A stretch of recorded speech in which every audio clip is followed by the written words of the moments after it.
So this is the next question for you, which was assigned. How can I safeguard my family? See, with so much of positivity, medical officers working in COVID wards, medical officer working in non-COVID wards, surgeons who are getting exposed to body fluids, microbiologists who are getting exposed to infectious material. All of us have our own families. When we go back to home, what are the safety measures a medical healthcare worker should follow? That's a very interesting question. What we all are doing at the minute is an agreed system. We are showering in, showering out. That's number one. And on site, the protection starts with this. So maximum protection, maximum people is what we are looking at.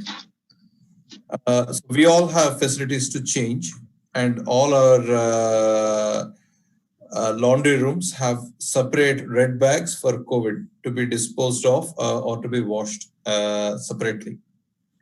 So that's one sure way of managing cross-contamination. Then none of us use the same zone to change the red zone.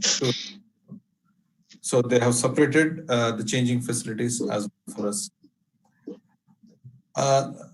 I don't know how many people are fortunate, but I have a facility downstairs, go straight into the facility, and we have a red bag. My wife is a general practitioner who works on a red site as well as green site. So do I. So we've separated all the clothing and all, go straight into the shower again. And when we get critical mass, get the clothes washed.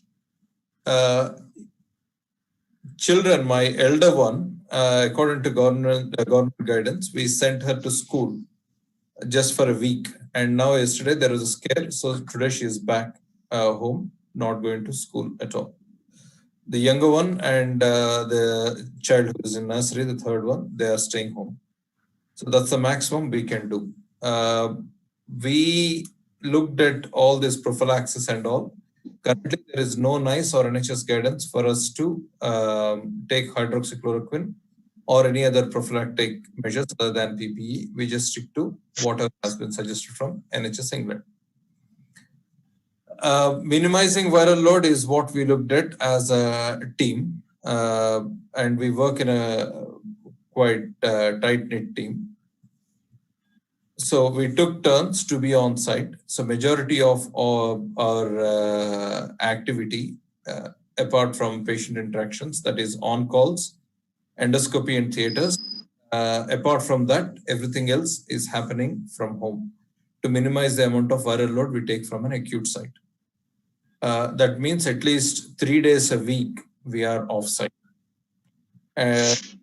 And that basically is what we have designed as a strategy for protecting ourselves and our families from COVID, at least in our unit. Point is taken.